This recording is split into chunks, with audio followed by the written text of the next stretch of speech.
हमारे चैनल को सब्सक्राइब करें और बेल आइकन दबाना ना भूलें। नमस्कार, बीटीए न्यूज प्रतिदिन में आप सबों का स्वागत है। हम हाजिर हैं समाचारों के साथ। पहले मुख्य समाचार। 85 पैक्सों के शांतिपूर्ण मतदान के बाद देर रात तक मतगणना भी संपन्न। मां शारदे की पूजा की धूम, अरसे बाद कोरोना काल से बाहर जैसे माहौल में पूजन का हुआ आयोजन। और बात कोरोना वैक्सीन की। 28 दिन बाद कोरोना वैक्सीन की दूसरी खुराक के बाद उम्मीद का दरवाजा दिखने लगा नजदीक, जंग जीत के करीब। आगे समाचार विस्तार से, लेकिन थोड़ी देर में। बीमार नहीं रहा लाचार, हो रहा मुफ्त उपचार। हड्डी नस रोग से संबंधित गंभीर बीमारियों का मुफ्त में इलाज। इंतजार किसका, जाएं सर्राफ ऑर्थो एवं स्पाइन सेंटर और दर्ज कराएं प्रधानमंत्री जन आरोग्य योजना में अपना नाम। विश्व की सबसे बड़ी स्वास्थ्य सुविधाओं का उठाएं लाभ। आधुनिक ऑर्थोपेडिक सुविधा, ऑर्थोस्कोपी, स्पाइन सर्जरी, फ्रैक्चर का अत्याधुनिक इलाज। Doctor S N Sarraf, doctor Abhishek Sarraf, रीढ़ हड्डी और नस रोग विशेषज्ञ डॉक्टर प्रियंका बी सर्राफ, स्त्री और प्रसूति रोग विशेषज्ञ डीएमसीएच के सामने लहरियासराय। एक बार चार्ज करें, 80 किलोमीटर चलाएं। I am electric, I am the future. No licence, no registration, no insurance, no pollution. Only Yuvraj Hero electric. Hero electric करें सालाना 36,000 रुपए से भी ज्यादा की बचत। Easy finance available.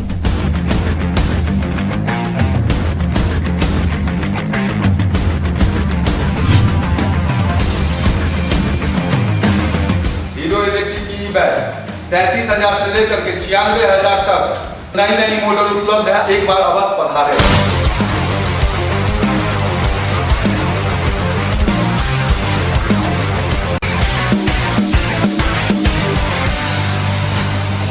नमस्कार, युवराज हीरो इलेक्ट्रिक में आप सबका स्वागत है। Yuvraj Hero Electric, Saidnagar, Acme road, Laheriasarai, Darbhanga. और अब समाचार विस्तार से। पैक्स चुनाव की वोटों की गिनती कहीं रात तो कहीं देर रात, कहीं सुबह तक चलती रही। मालूम रहे कि 16 प्रखंडों में पैक्स का चुनाव था, 85 पैक्सों में चुनाव हुआ। सदर प्रखंड की बात करें तो 9 पंचायतों के पैक्स चुनाव परिणाम में कई पूर्व पैक्स अध्यक्ष अपना किला बचाने में कामयाब। पंचायत चुनाव से पहले पैक्स चुनाव और कोरोना काल के बाद बिहार विधानसभा चुनाव तो संपन्न हुआ, लेकिन मतपत्र से यह चुनाव, हालांकि अगर हम बात करें पंचायत चुनाव की तो उसका प्रस्ताव है ईवीएम से, लेकिन मतपत्र से यह चुनाव हुआ। अध्यक्ष, सामान्य सदस्य, पिछड़ी जाति, अति पिछड़ी जाति और अनुसूचित जाति, कुल 5 पदों के लिए मतदान संपन्न हुआ। हालांकि ये पूरे जिले में नहीं था, लेकिन एक ही दिन में सुबह 6:30 बजे से शाम 4:30 बजे तक मतदान, और उसी दिन बिना वज्रगृह में जमा किए हुए मतगणना। देर रात तो कहीं कहीं मंगलवार की सुबह तक मतगणना का काम पूरा हो गया। 137 पैक्सों में, शेष पैक्सों में कहीं नामांकन नहीं हुआ तो कहीं एक ही उम्मीदवार हुए और उन्हें निर्विरोध चुन लिया गया। जीत की खुशी लगातार। अगर हम सदर प्रखंड की बात करें तो आधे पैक्सों में जो पिछले सदस्य थे उन्होंने अपना दबदबा कायम रखा, तो कहीं कहीं नए चेहरे भी खिले और दिखे। पैक्स चुनाव 85 जगहों पर, कहीं अध्यक्ष का चुनाव, कहीं सामान्य सदस्य। मालूम रहे कि एक पैक्स में एक अध्यक्ष होते हैं, 3 पुरुष सामान्य सदस्य, 2 महिला सदस्य, एक पिछड़ी जाति का सदस्य, इसके लिए अलग चुनाव होता है, एक अति पिछड़ी जाति का सदस्य, इसके लिए अलग चुनाव होता है, एक अनुसूचित जाति कोटे से चुन के आते हैं, और 5 सदस्य, 3 जिसमें 3 पुरुष और 2 महिला होती हैं। लेकिन अगर 6 हो जाए, महिला में 3 हो जाए तो यहाँ चुनाव हो जाता है, पुरुष में 4 हो जाए तो चुनाव हो जाता है, महिला में ही सिर्फ अगर 3 हो तो वो पुरुष के कोटे में चली जाती है।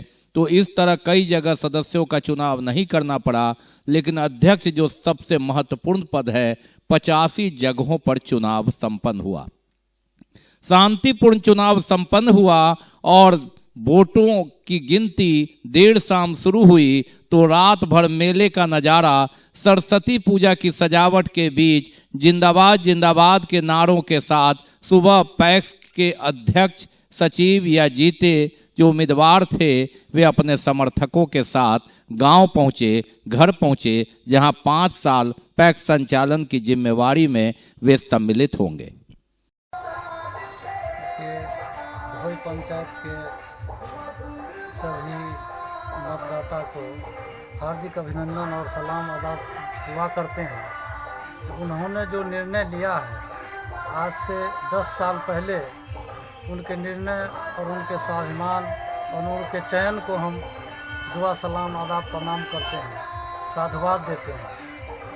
जो हमारे जैसे संत के चोला पहने हुए लोगों पर भी आज के डेट में विश्वास करके और सेवा का मौका दिया है। पद पर जीते हैं बिजली पंचायत से। जीत का समय जनता को दे रहे हैं, जिसमें मैं निवर्तमान पैक्स अध्यक्ष भी रह चुका हूं और वर्तमान उम्मीदवार भी था। उसमें मतगणना में हमारे पक्ष में जो लोगों ने मत किया, जिससे मुझे जीत दर्ज हुई। और बात सरस्वती पूजा की। वीणा पानी मां सरस्वती की चौतरफा हो रही आराधना, कोरोना काल से निकलने की जद्दोजहद, एक कवायद और कोरोना नियम का तो पालन करना है, लेकिन एक उड़ान, सपनों की उड़ान कि कोरोना काल से निकलने की बात। ये पूजा अगर हम बात करें पिछले पूजा में, तो होली के बाद से जितने भी पर्व थे वह कोरोना की भेंट चढ़े, और सरस्वती पूजा ऐसा लग रहा है कि पूर्ण रूपेण ही न सही, लेकिन खुलकर लोग खुशियां मनाने को आतुर दिख रहे हैं। वीणा पानी मां सरस्वती की चौतरफा आराधना हो रही, बह रही है भक्ति रस की गंगा। आम से लेकर शिक्षण संस्थानों में प्रतिमा स्थापित कर पूजा अर्चना में जुटे हैं लोग, शिक्षक, छात्र और बच्चे।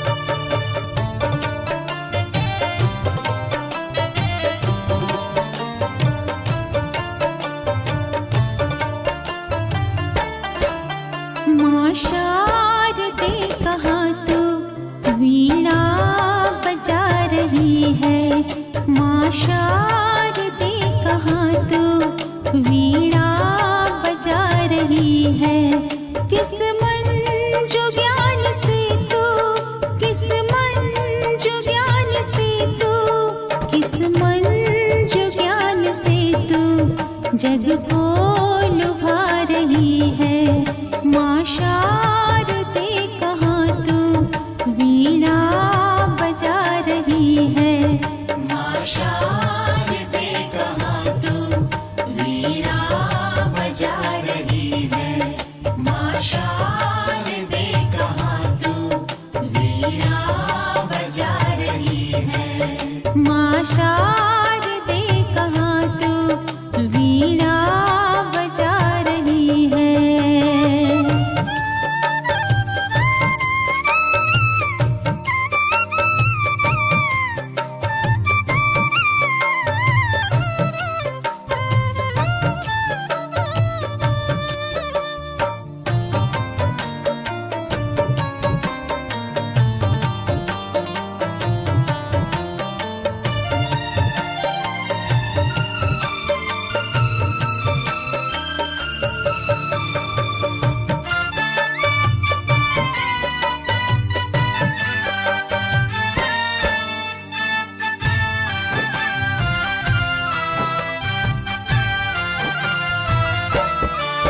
किस भाव में भवानी तू मग्न हो रही है।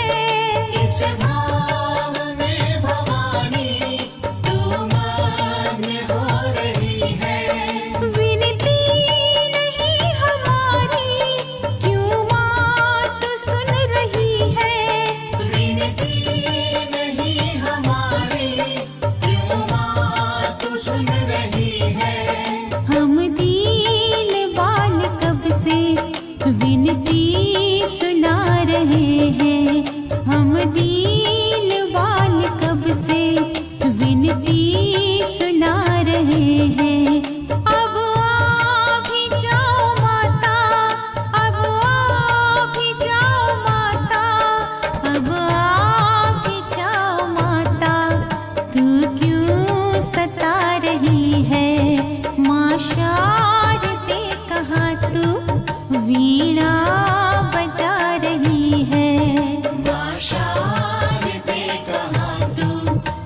वीणा बजा रही है। माँ शारदे कहाँ तू वीणा बजा रही है। माँ शारदे कहाँ तू वीणा बजा रही है।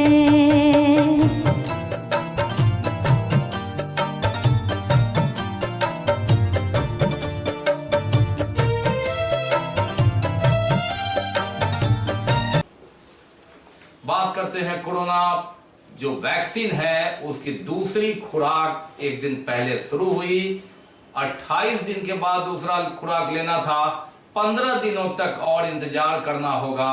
तो जिन्होंने वैक्सीन ली है पहले और दूसरे खुराक, 15 दिन तक उन्हें मास्क, सोशल डिस्टेंस मेंटेन करना है और उसके बाद कोरोना से आजादी। एक राह कोरोना को परास्त करने का अंतिम शस्त्र वैक्सीन जिन्होंने लिया 28 दिन के बाद, और खुशी देखी गई कि उन्हें अधिकतर लोगों को रिएक्शन नहीं हुआ।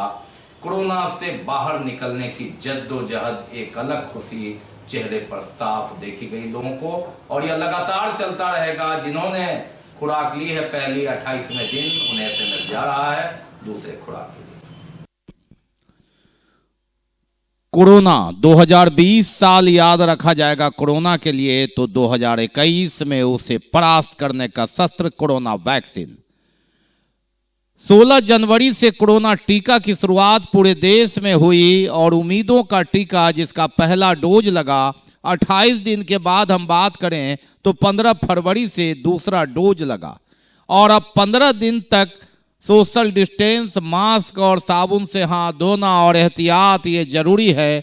और तब माना जा रहा है कि वैसे व्यक्ति जिन्होंने कोरोना वैक्सीन का 2 डोज लेकर 15 दिन दूसरे डोज के बाद भी पूरा कर लिया, उससे आज़ादी मिलेगी। एक आज़ादी ऐसी शताब्दी के बाद, एक जंग ऐसी जिसे जीतने की ललक लगातार 22 मार्च से हम बात करें तो जनता कर्फ्यू से लेकर 25 मार्च जहां तक लॉकडाउन जहां से शुरू हुआ, जिंदगी थम गई, शहर थम गया, गांव रुक गया, देश रुक गया, दुनिया मौन हो गई। कोरोना काल के रूप में जाने वाला 2020 की विदाई लोगों ने ऐसे की मानो 2021 में जो happy new year, happy vaccine year कर करके लोगों ने स्वागत किया। और बात सही भी निकली। एक पखवाड़े के बाद रंग, अबीर, गुलाल, बैलून, सजावट के साथ कोरोना वैक्सीन की शुरुआत हुई। जिलाधिकारी ने यहां शुरुआत की तो प्रधानमंत्री ने उद्घाटन किया दिल्ली में, और देखते देखते कोरोना को परास्त करने का ये पहला अस्त्र शुरू हुआ। शस्त्र चला फिर 28 दिन के बाद, लेकिन अभी जोश में होश नहीं खोना है। धीरे धीरे गाड़ी आगे बढ़ानी है, जिंदगी की गाड़ी पटरी पर लानी है। आप समझ सकते हैं कि कोरोना का कोहराम कितना था। रेल की पटरी पर भी पूरी तरह रेल नहीं चल रही है। 2020 में रेल पटरी रुकी, रेल पटरी पर गाड़ी रुकी तो धीरे धीरे जिंदगी की रफ्तार में सामान्य बनाने में उसे अभी समय लग रहा है। स्पेशल के नाम पर कोरोना गाइडलाइन के तहत लोग आ जा रहे हैं। सोशल डिस्टेंस, मास्क जरूरी है, लेकिन कोरोना अपना काम कर रहा है। ये अलग बात है कि धैर्य और शांत से और सुनियोजित ढंग से हम कोरोना को परास्त करने में लगे हैं। वैक्सीन देकर उसे मार रहे हैं, लेकिन किनारे किनारे उससे बच भी रहे हैं। दरभंगा जिले की बात करें तो दरभंगा जिले में 61 मौतें हो चुकी है। 23 मौत दरभंगा शहर में है। ऐसे में कोरोना का कोहराम आप समझ सकते हैं। 4200 कोरोना पीड़ित दरभंगा में है और प्रतिदिन कोरोना पॉजिटिव मरीज निकल ही रहे हैं। ये सुखद बात यह है कि एक सप्ताह से मौत नहीं हुई है, लेकिन जब हम कोरोना वार्ड देखते हैं तो जहां 115 मौतें इस कोरोना वार्ड में हो चुकी है, जिसमें दरभंगा, मधुबनी, समस्तीपुर, सुपौल, सहरसा, पूर्णिया इत्यादि के लोग जिंदगी गंवा चुके हैं। कोरोना का कोहराम कितना है ये उनसे पूछना, समझना होगा, एहसास करना होगा जिन्होंने अपनों को खोया है। ऐसे में इससे आजादी, एक खुशी, उम्मीदों का एक दरवाजा जिसे खोलने की छटपटाहट करवाहट भूलने की एक ललक, जिंदगी की जद्दोजहद, एक चाहत ऐसी कि कोरोना जल्द परास्त हो और शस्त्र ऐसा अचूक लगे कि ये फिर ना आए। सदी बाद आया है 1918 की बात करें हम तो, जब जिस समय स्पेनिश फ्लू आया था, उसके बाद इस महामारी ने झकझोर कर रख दिया है दुनिया को। चीन के वुहान से 31 दिसंबर 2020 के मनहूस दिन कोरोना वायरस यह चला तो अब तक समाप्त नहीं हो रहा है, जिसने पूरी दुनिया को हिला दिया, जिसमें हम आप कोई नहीं बचा। कोरोना कोरोना हो गया। इसका काल कितना गहरा था, कितना काला था, सबने देखा। याद करके देह सिहर उठता है कि ये दिन फिर दोबारा ना आए। और ऐसे में अभी भी सतर्कता जरूरी। जंग अभी बाकी है, जीत की खुशी नहीं, लेकिन जीत दिख रही है। इसे मनाने की एक ललक, जिसकी तैयारी भले ही हम करें, लेकिन फूक फूक कर कदम रखना है। जंग अभी बाकी है।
परीक्षा की तैयारी पूरी कर ली गई है। 17 फरवरी बुधवार से शुरू होकर ये 24 फरवरी तक चलेगा। 54 परीक्षा केंद्रों पर 57,000 परीक्षार्थी भाग ले रहे हैं। बोर्ड परीक्षा की सारी तैयारी पूरी कर ली गई है। 17 फरवरी बुधवार से लेकर यह 24 फरवरी तक चलेगा।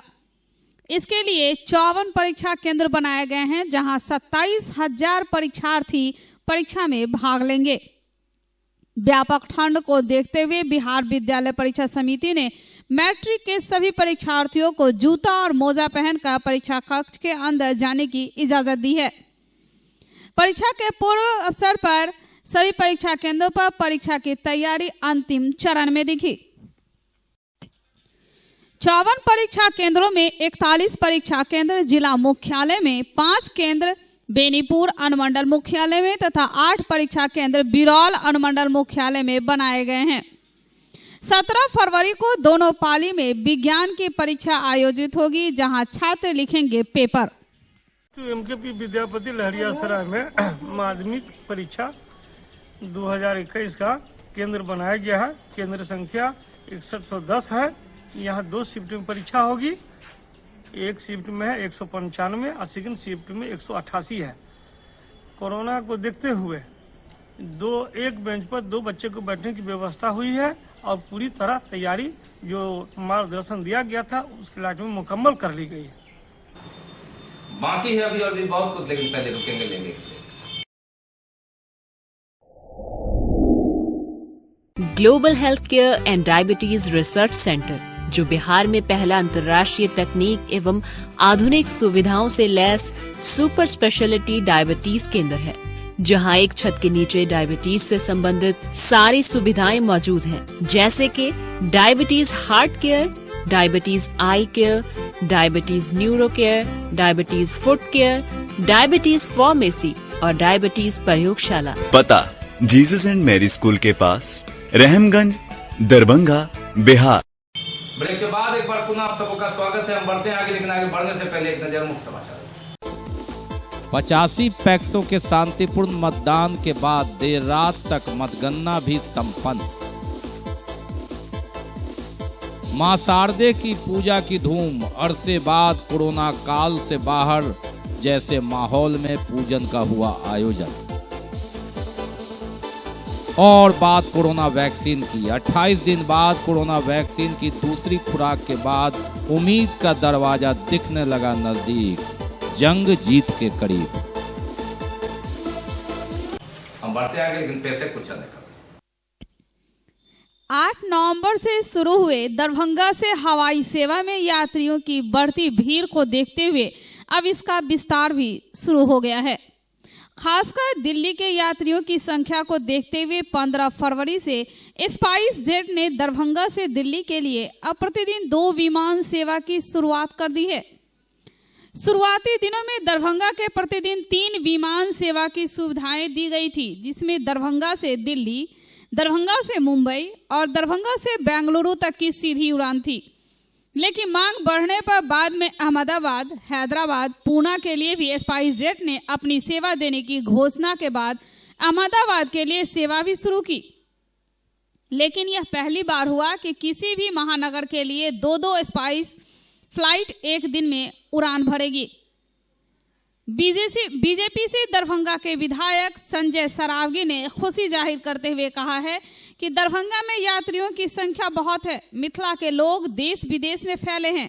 इसके अलावा यहाँ नेपाल के साथ साथ तकरीबन 15 जिले के लोगों को इस हवाई अड्डा से फायदा मिल रहा। उन्होंने बताया कि उड़ान योजना में देश भर में दरभंगा हवाई अड्डा का स्थान पहला है। साथ ही हवाई जहाज में इसका स्थान शुरुआती दिनों से ही 5वां स्थान पा लिया था। यह हवाई अड्डा बहुत आगे बढ़ेगा। उन्होंने कहा कि दिल्ली के लिए 2 विमान सेवा प्रतिदिन होने से यात्रियों को किराया में भी थोड़ी राहत मिलेगी। साथ ही जल्द ही इसके दौर से कंपनियों द्वारा दरभंगा से विमान सेवा शुरू होने की बातें कही गई। दरभंगा हवाई अड्डा को सफल बताते हुए उन्होंने कहा कि यह देश के और भी जगहों के लिए विमान सेवा शुरू करने के साथ ही कार्गो सेवा भी बहाल करने की मांग उठाई। हालांकि उन्होंने यह भी कहा कि दरभंगा वायुसेना केंद्र के अंदर दरभंगा हवाई अड्डा होने से कुछ फायदा है तो कुछ समस्या भी। किसी भी चीज को शुरू करने से पहले वायुसेना केंद्र से एनओसी लेना जरूरी होता है। उन्होंने भरोसा भी दिया है कि बहुत चीज़ें पाइपलाइन में हैं और वे सभी चीज़ें बहुत जल्द यहाँ शुरू हो जाएंगी। हम लोग गौरवान्वित हैं कि उड़ान योजना में सर्विस के हिसाब से नंबर 1 एयरपोर्ट देश का दरभंगा हो गया है और दिल्ली कल से एक और फ्लाइट, मतलब एक से अब 2 दिल्ली हो गई, मुंबई, बेंगलोर, हैदराबाद वगैरह चालू है। और भी नई नई कंपनियां, दूसरी कंपनियां ने भी रक्षा मंत्रालय में अनापत्ति के लिए दिया है, क्योंकि यह फौज का एयरफोर्स या कुछ भी करने के लिए यहाँ जो है रक्षा मंत्रालय से अनापत्ति प्रमाण पत्र चाहिए। जो दूसरी और जो कंपनी है विमानन कंपनी, दरभंगा में इतना उन लोगों को पैसेंजर मिल रहा है कि दूसरी कंपनियां भी गंभीरता से लगी हुई है रक्षा मंत्रालय से अनापत्ति प्रमाण पत्र के लिए। टर्मिनल के लिए जमीन अधिग्रहण हो रहा है, उसमें भी काम में तेजी है।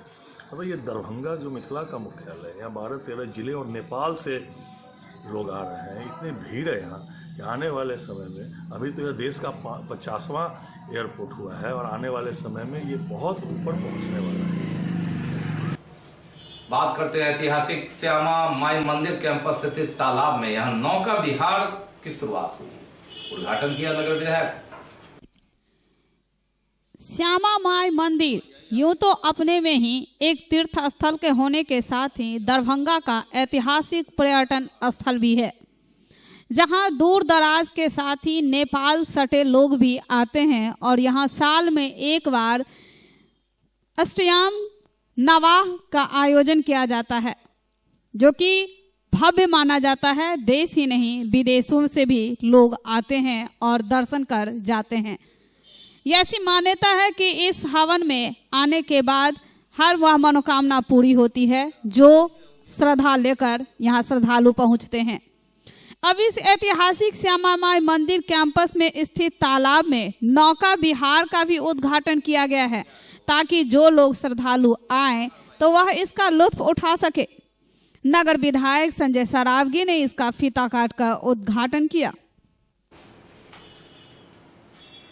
Resident MRI centre private limited का उद्घाटन दरभंगा मेडिकल कॉलेज अस्पताल के शिशु रोग विभाग अध्यक्ष डॉक्टर के मिश्रा ने फीता काट कर किया। Radiant MRI centre private limited का उद्घाटन दरभंगा मेडिकल कॉलेज अस्पताल के शिशु रोग विभागाध्यक्ष के.एन. मिश्रा ने फीता काट कर किया। वीआईपी रोड अनुभव कॉम्प्लेक्स एमएल एकेडमी स्कूल के पास इस उद्घाटन समारोह के अवसर पर विशिष्ट अतिथि के रूप में नगर विधायक संजय सरावगी, विधायक विनय चौधरी, पूर्व एमएलसी दिलीप कुमार चौधरी सहित कई गणमान्य लोग मौजूद थे। इस रेडिएंट एमआरआई सेंटर में अत्याधुनिक मशीन द्वारा एमआरआई करने की व्यवस्था की गई है।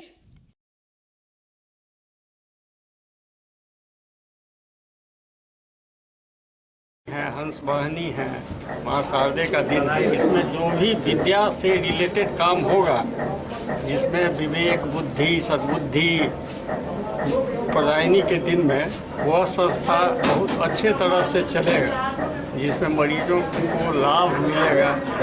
स्थापित किया गया है दरभंगा प्रमंडल में। हम सोचते हैं कि इससे काफ़ी लोगों को लाभ मिलेगा और इसकी बहुत अति आवश्यकता भी थी। जिस तरीके का, वैसे तो डीएमसीएच में भी है, लेकिन एक प्राइवेट में जिसको मौका नहीं वहाँ मिल पाता है, लोग आके जल्दी से करा पाएंगे। नीक उपलब्धि हमरा सबके शहर ले भेलै। इससे पहले ओनाहितो सरकार द्वारा एम्स वगैरह एतऽ कयल जा रहल छै। तऽ स्वास्थ्य के सेवा के दृष्टिकोण से दरभंगा एगो महत्वपूर्ण जगह छै। ओहिमे ई प्राइवेटो में एकटा ई खुललै है कि एतऽ के लोग के लाभ हेतै। जी का एक हब यहाँ खुला है, MRI, CT scan, digital x ray, सभी तरह की सुविधा है। जितने ज़्यादा से ज़्यादा खुलेंगे, अंततः लाभ जो है मरीज को। एमआरआई सेंटर ऑलरेडी एक बहुत ही सक्सेसफुल सेंटर चल रहा था दरभंगा में, बेहतर डेवलपमेंट एक साल में। हम लोगों ने एक नया सेंटर स्टार्ट किया है। पहले यहाँ पे एमआरआई की सुविधा उपलब्ध नहीं थी, लेकिन अभी हम लोगों ने रेडिएंट एमआरआई सेंटर करके खोला है एक नया सेंटर, जिसमें हम लोगों ने मोस्ट एडवांस फिलिप्स का 1.5 टेस्ला 32 चैनल एमआरआई लगाया है। इसके जरिए से पूरे बॉडी की हम लोग जाँच कर सकते हैं। हो जाएगा। आधुनिक मशीन लगा है, गरीबों के लिए क्या सुविधा है? गरीबों के लिए विशेष सुविधा है। किस तरह का सुविधा है? विशेष पैकेज है। चार्जेस कहाँ से शुरू होता है, कहाँ तक जाता है? चार्जेस में मिनिमम 6,000 से स्टार्ट होता है, मैक्सिमम 25,000 रुपये होता है फुल बॉडी। शहर के प्रख्यात शल्य चिकित्सा विशेषज्ञ डॉक्टर रमन प्रसाद सिन्हा नहीं रहे। ब्रेन हेमरेज के कारण निजी क्लिनिक में उन्होंने आखिरी सांस ली। शहर के प्रख्यात शल्य चिकित्सा विशेषज्ञ डॉक्टर रमन प्रसाद सिन्हा नहीं रहे। गत शनिवार को ब्रेन हैमरेज होने के कारण उन्हें बेता चौक स्थित एक निजी अस्पताल में इलाज के लिए दाखिल किया गया था।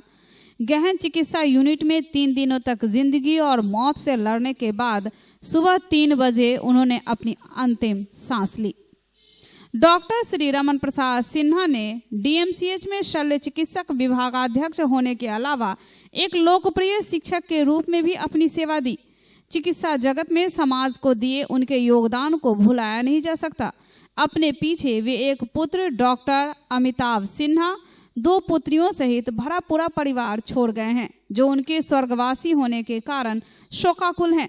बलभद्रपुर स्थित डॉक्टर सिन्हा के निवास पर डॉक्टरों सहित गणमान्य लोग उनके अंतिम दर्शन के लिए पहुंचते रहे। अंतिम संस्कार उनकी इच्छा अनुसार पैतृक गांव के निकट पहलेजा घाट पर होगा। तो ये थे अब तक के समाचार। विदा लेने से पहले एक नजर मुख्य समाचार। 85 पैक्सों के शांतिपूर्ण मतदान के बाद देर रात तक मतगणना भी संपन्न। मां शारदे की पूजा की धूम, अरसे बाद कोरोना काल से बाहर जैसे माहौल में पूजन का हुआ आयोजन। और बात कोरोना वैक्सीन की। 28 दिन बाद कोरोना वैक्सीन की दूसरी खुराक के बाद उम्मीद का दरवाजा दिखने लगा नजदीक, जंग जीत के करीब। इसके साथ ही दीजिए हमें इजाजत। इस प्रसारण से अगले प्रसारण में आपके क्षेत्र और आसपास की खबरों को समेटे होगी पुनः मुलाकात। तब तक के लिए नमस्कार, जय हिंद।